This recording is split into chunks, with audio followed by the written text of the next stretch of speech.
اتحداك تجيني جامعة الفراهيدي، واذا ما تجي تعطينا ايفون.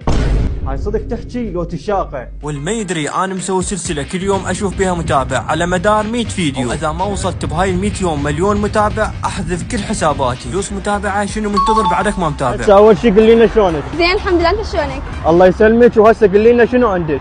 أنا طالبة جامعية وبناء على الظروف المادية فتحت مشروع الخاص بي. مع انه احنا ندعم المشاريع البسيطة، شوفينا هسه شنو عندك؟ اوكي، أنا فتحت بيج انه بيج الخاص بي انه ابيع بيه حجابات او شوفوا شيء يخص الحجابات او يمكن نصنف عليها. اول قطعة اللي هو اساسا يكون حجاب الاميرة، يكون مكون من قطعتين، يكون ليجرا فيزون، القماشة مالته كلش ممتازة، الربطة الستن الرايون، القماش مالته يكون كلش خفيف. زين هسه قولي لي بس هذا موجودات عندك؟ يعني البيج مالتي يكون ما يقتصر بس على الحجابات، متوفر بيه اكسسوارات، نظارات رجالية نسائية. اشتيديك والله مشروع فكرته حلوه، وهسه اريد منك نصيحه تقدمينها لكل بنيه جاي يشاهدنا.